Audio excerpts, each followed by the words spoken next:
it's the 8-year, 9-year-olds who didn't come in for their well visit the year before and now suddenly are in the middle of puberty and no one has any idea when it started. And should we treat or should we not treat? And that's really a discussion that we're happy to have with families because it's a joint, shared decision. Treating for early puberty is not easy. Puberty doesn't always follow the timeline we expect. What happens when it shows up ahead of schedule? For pediatricians, the early appearance of breast development, pubic hair, or accelerated growth can trigger a cascade of questions. Is this a normal variant? Should we investigate it further? When is it time to refer? On this episode, we will unpack the complexities of precocious puberty and explore how timely identification and thoughtful management can make a lasting difference for kids and their families. This is Charting Pediatrics.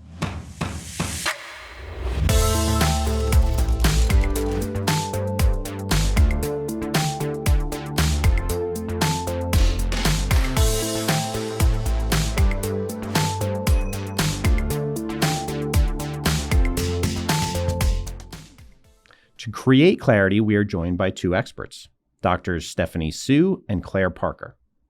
Dr. Hsu specializes in endocrinology here at Children's Hospital of Colorado and is an associate professor at the University of Colorado School of Medicine.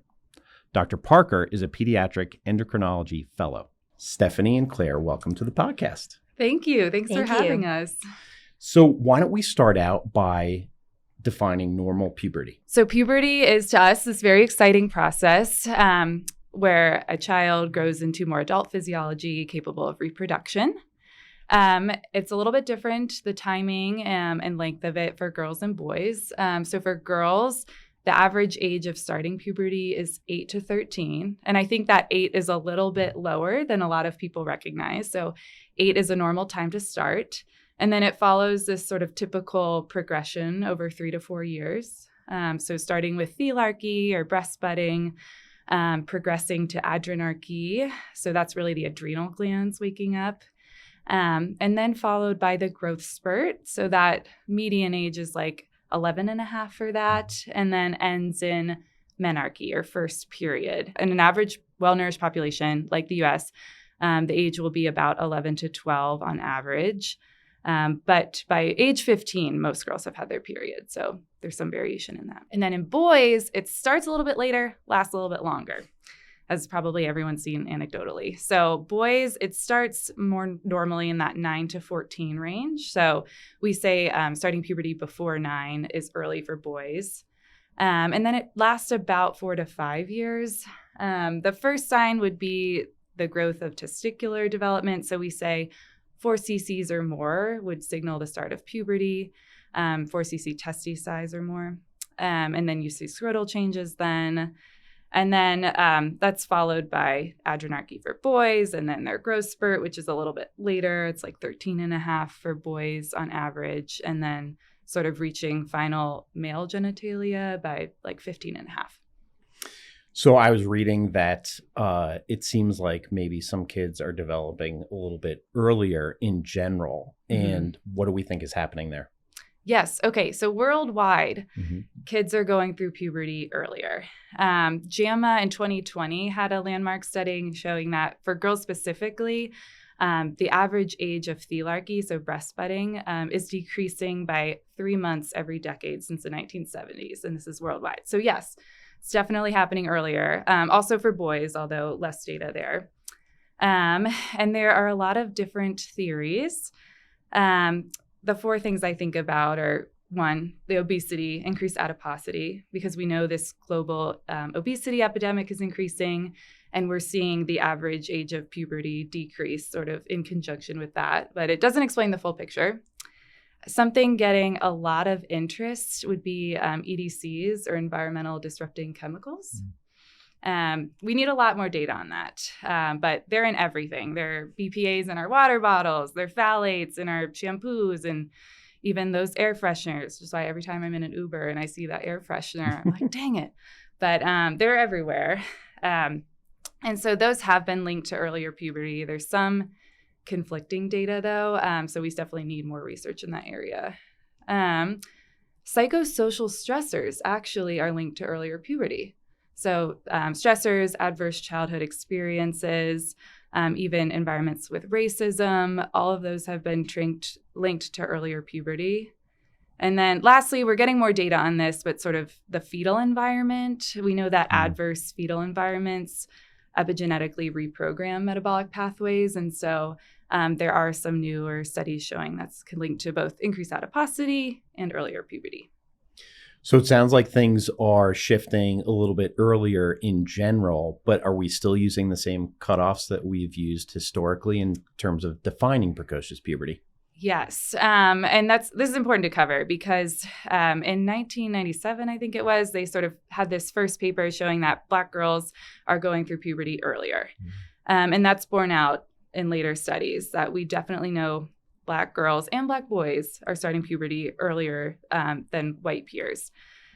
So there was some movement to make the cutoff for puberty earlier in these populations. They have not been widely adopted. And the AAP really argues against pubertal-based norms. One, we don't want to miss anything. We don't want, that would be a health disparity to miss something based on a different norm. But two, the four things I just talked about, we know that those things adversely affect populations of color, minority populations, more than white populations. So very likely that could be causing this rather than an actual biological difference.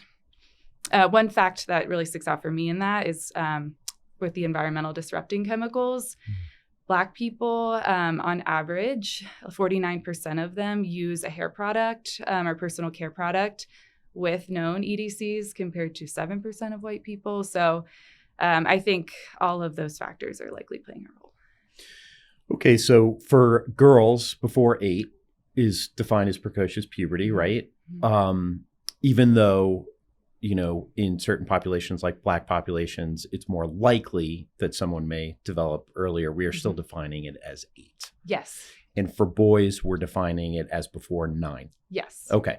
So a child comes in and has signs of early puberty, probably breast budding in girls and testicular enlargement in boys. Could be other things. And we'll get into those things in a little bit. How does one approach it? Yes. So there's things from the history, very important. So one, when this started, and how rapidly progressing is it? If, a breast bud started at 7.5 and has stayed the same for a year, that's a lot less concerning than something that started at that time and then has, really progressed into Tanner staging. So progression matters a lot. We care a lot about the growth chart. So looking for that increase in height velocity, so crossing centile lines on the growth chart. Are there other history things that you're... Oh, I guess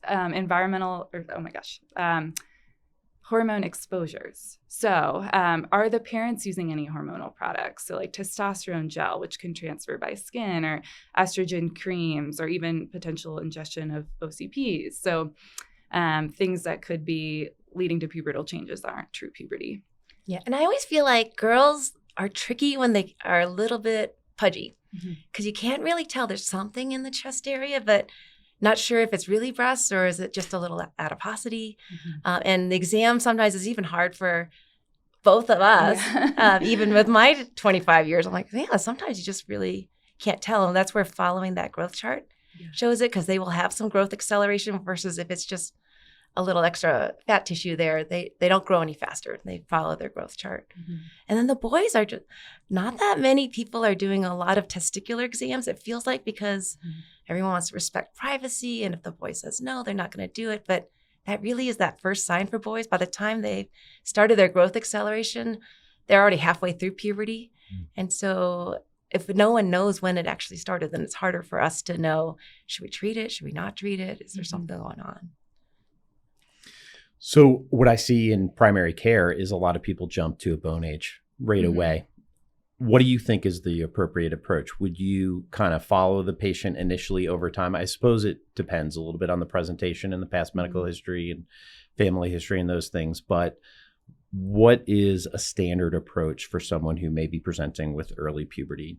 Do we initially watch them over 4 to 6 months and see how quickly they're growing, or do we jump immediately to a bone age? I think getting a bone age right away can be helpful. I definitely want it if they're increasing in height velocity, but I'm never opposed to looking at a bone age and making sure we're not missing something if we don't have a lot of regular data on their heights. Mm-hmm. Is there, Stephanie, are there any hormones we should be checking? So checking labs in puberty for when it just starts is really tricky because there are these episodic little pulses that happen mostly at nights. So you're not going to see much. So really, when we check labs and someone's just starting puberty, we're just trying to rule out there's not some huge tumor. So, getting an estradiol just to make sure it's not sky high, or testosterone level, and checking that if the gonadotropins like LH and FSH are in that puberty range, then okay, that goes fine. If it's really low, but the estrogen is really high, then we think, oh, there's a tumor. But it's so hard to catch these puberty levels in the beginning that I'll often just wait and see and follow them. But if there's any concern that something's abnormal, it's progressing too fast, then yeah, I'll check it. I think that many primary care physicians feel empowered to get labs, and I don't think that that's wrong necessarily, but I do worry about nuance. And I worry about false reassurance, so false negatives, and then possibly causing anxiety with false positives. And so sometimes I'm a little bit reluctant to get labs in these types of patients because of the nuance of hormones. And I know that initial workup includes, LH and FSH, but there's a GnRH stimulation test also that you guys do further along in a workup. Is that correct? Yeah. So if we see a kid and we think it's fairly likely they have central precocious puberty, it's quite possible. And we get morning labs that really aren't consistent with that. In particular, we're looking at the LH, luteinizing hormone, and we use a cutoff of 0.3 to say, okay, that body's definitely in puberty. But especially if we don't get it in the morning, it could be any time of day that you're seeing this lab and maybe it's not consistent. We will often recommend a GnRH stim test. So we'll have them come in, usually a dose of IV GnRH, and then checking that LH a couple hours later. I was also reading, is there variability in terms of radiology reading of bone ages, and can we be falsely reassured because of that? Yes. So we overread all our own bone ages. So any kid that comes to see us, we'll take a look at that bone age and see what we think it is. We tend to look more holistically at the whole hand, from my understanding, compared to radiology looks sort of at more specific parts of the hand. So if I get a bone age in one of my patients and it's read as normal, I should really still be following the patient closely because I may be falsely reassured based on maybe that radiologist's comfort in reading that x-ray. Is that correct? Yes, absolutely. Okay. I think that's really important. Now, Claire, you just called out central precocious puberty. And I was thinking about maybe it's a good time for us to talk about the buckets in how we think about precocious puberty. There's central precocious puberty. There's peripheral precocious puberty.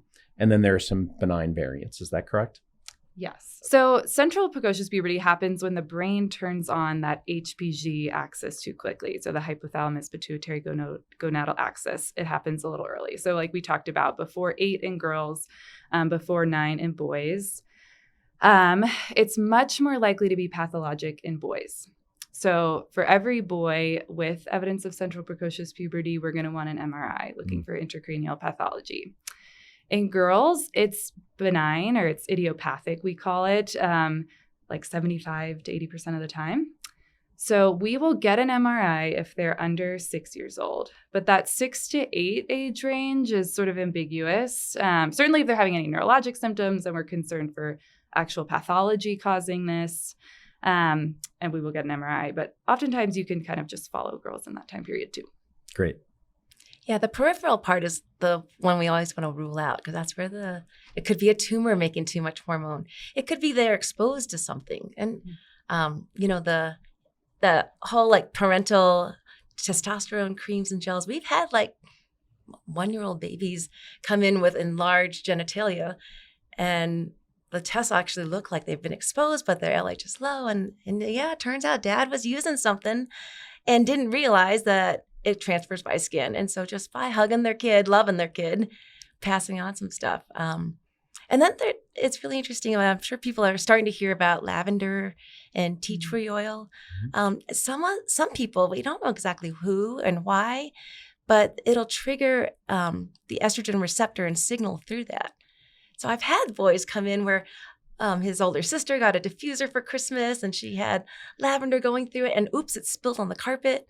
And then the kid comes in, this little boy with breast buds a couple of weeks later and everyone's, not a little nervous. And then they clean it all up and it goes away. And so those are kind of easy environmental things to screen for, ask about, get rid of.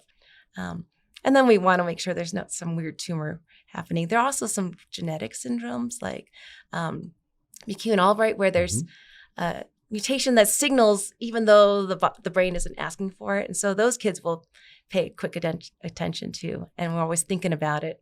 Do we need to watch for it? We'll do evaluations for it in clinic. Let's talk about a couple benign variants. So premature thelarchy, for example, which often presents in kids less than 2. Yes. Yeah. So especially in these little ones, we're thinking about something called the mini puberty at this time. So after birth, the body, that HPG axis is transiently activated. And it lasts for variable amounts of time. It can last up to 2 to 3 years in girls, typically less than a year in boys. And then that axis quiets down, stays quiet until puberty. But when that axis is activated, you can see breast budding in girls at that age. And we certainly, want to keep a close eye on it, make sure it's not progressing and that it regresses, because tumor would still be on the differential at that time point, and we want to evaluate for that if needed. But often it's something we can just kind of watch and it goes away on its own. Okay. How about premature adrenarche? Yes. So that happens when the adrenal glands wake up a little bit early. There's a zone of the adrenal gland, the reticularis. That's where all the adrenal androgens are made. So part of the adrenal, so part of what contributes to the secondary sex characteristics in boys and what does contribute to like pubic hair, secondary male appearing sex characteristics in girls. Sometimes that wakes up a little bit early. There are pathologic conditions that can present similarly, like non-classic congenital adrenal hyperplasia, a viralizing tumor. So we certainly want to think about those on the differential. But oftentimes this is a very benign variant that we can just watch. I imagine for parents, breast tissue early in life is really concerning. Oh my gosh, what's happening with my baby or toddler? Are there ever situations where there's also pubic hair or other presentations of early puberty when they're tiny? Well, so yes, we see pubic hair in babies sometimes. Sometimes it's someone's, you have to shine a flashlight at a certain angle to catch a little glint of a hair. So I don't think we really count those as real pubic hair. But sometimes you'll get real long, significant pubic hair, either at the base of the penis or on the labia. And you're going to think this is crazy, but sometimes it's like irritation in that area. So I've seen it go away after a bad diaper rash. It's crazy. But if it's there and it progresses, then we would definitely work that up for some kind of adrenal androgen exposure of some sort or some exogenous androgen. I'd say probably at least 75% of the time it usually goes away, which is nice. But we do just watch them in clinic and make sure that it does go away. So we've talked about, let's go back to those 3 buckets that we were talking about. So the benign variants, obviously you're just going to sort of monitor over time. Peripheral, precocious puberty, you treat probably the source, right? Obviously, if it's a tumor, you would, initiate treatment with that. Central precocious puberty, how does one treat it? Usually they're with you, not with me anymore. How does that treatment look like? Yeah, so there's 2 reasons we treat precocious puberty. One is height preservation, because we know if you're going through puberty and your growth plates are fusing earlier and you have that less prepubertal growing time, you're going to end up at a shorter adult height. There aren't actually any studies proving that GnRH agonists help to preserve height, which is, I'll talk about in a second how we treat it. But anecdotally, we can look at sort of predicted adult heights before and after treatment. And they are taller if you slow down puberty and give them more growing time. The other reason we treat is psychosocial distress. So it can be really psychologically distressing to go through puberty well ahead of your peers, to have secondary sexual characteristics well before you're ready to be perceived by the world that way. And especially with periods in girls, you need a certain level of maturity to sort of be prepared and handle that. And that can be pretty not appropriate for some girls at that time. Stephanie, in your experience, you had mentioned earlier 25 years of experience. And are there sort of nuances of care that you've seen, I don't know, pitfalls that you've seen primary care providers maybe fall into before sending the patient to you? I think the hardest part is when it didn't go as expected. And then by the time they get to us, it's too late. Nothing we do is going to change that. But I think everyone will send a 6-year-old who has breasts. So I think we're covered for that. It's the 8-year, 9-year-olds who didn't come in for their well visit the year before, and now suddenly are in the middle of puberty and no one has any idea when it started. And should we treat or should we not treat? And that's really a discussion that we're happy to have with families because it's a joint, shared decision. Treating for early puberty is not easy. It's not a pill. It's some kind of either an injection or an implant, and it's really expensive, like over $20,000 a year. Oh my gosh! So if your insurance you don't meet your insurance criteria for paying for it, that's out of reach for most families. And we'll do our best to help argue and say we really need it, but insurance doesn't care if your kid's happy. They don't really care so much about the psychosocial. They care, is there some medical pathology that they need to pay for? So it can be a little tricky, and sometimes we're stuck between a rock and a hard place. If we can get someone treatment, if we feel like they really need it. And then everyone goes through puberty early. So I've had families come in, I'm like, oh, your daughter's 8.5. She's pretty far along. It looks like she'd have periods next year. And one family said, oh, honey, we all had periods at 9. And I never saw them again. They just left. So, some families feel really equipped to handle it, and some people not so much. But none of the treatments are super easy. It does take a bit of insurance work and approval. And we do the best we can to have every kid be healthy and happy and support the families. If there is a family history, is that more reassuring? For the most part, yes. Okay. There is a variant of in men who have early, it's called familial testotoxicosis. So then dads would have puberty early, the boys would have puberty early because things turn on early in the testes, but not. It starts out peripheral and then becomes central after enough exposure. So, but for the most part, that's a pretty rare condition. What do people do in low resource settings who may not have access to endocrinologists like you guys? I think they just go through puberty early. Really? Yeah, they do the best. The nice part though is if it's central puberty, nothing actually really bad happens to you physically. Mm-hmm. You just started that process early. It's a natural process. So as long as it's not something like a tumor or some other exposure that you want to get rid of, it's not what you'd want necessarily for everybody, but it's not harmful. Okay. Claire, we've talked about a lot of things. Yes. If you were, a primary care provider listening to this out there, what would be like the 3 things you would want them to remember? Breast buds at 8 is okay. Okay. Yeah. And for someone starting puberty on the earlier side, it's fine to kind of see them back a little more regularly if you're worried about rapid progression or you're not sure how this is progressing. Please refer all boys right away with precocious puberty.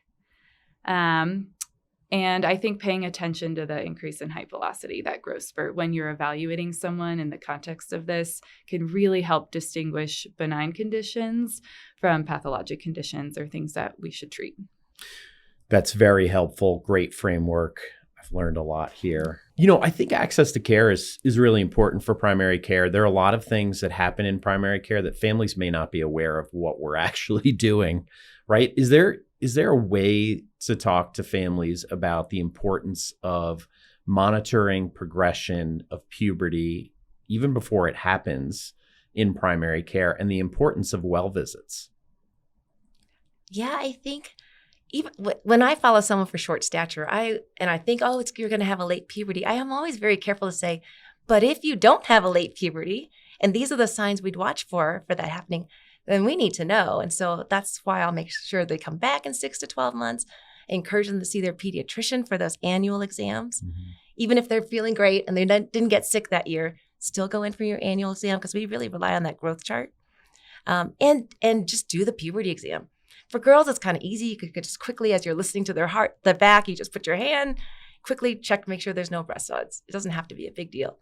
The boys are a little trickier because it just starts with testicular enlargement with or without pubic hair. And so it really does need an exam. And I know it's a little difficult sometimes, and some kids really would rather not. So however you negotiate that with the family. One nice thing is we always talk about in CCs, because we have these Prader beads to judge by, but it's roughly an inch. So like my fingertip here is an inch. And so if it were me as a pediatrician and I just go, yeah, it looks like it's about an inch, I would know something's turned on for that boy and maybe they should start watching for symptoms or sending them on to get counseled. In clinic, I use food because I feel like everyone knows it. So I'm like, well, if you're still at peanut M&M, you're fine. Nothing started. If you're getting towards like a big green grape, something's turning on and I want to know. And then by the time you hit an egg, you're pretty far in there. And everyone seems to know that. I don't know how many people will avoid peanut M&Ms after that, but... Yeah, I think in primary care, what we do is we normalize the exam. It's important for us to see how things are progressing and how the body is growing and developing, and normalizing puberty and normalizing that it happens at different ages for different kids. So anyway, I think our conversation today gave me a nice framework to think about these kids and know when to sort of work them up, when to refer, and especially I love your 3 points at the end there, Claire. I will remember those. So thank you both for being here, and thanks for all you do. Thanks so much. Thanks for having us. This was fun.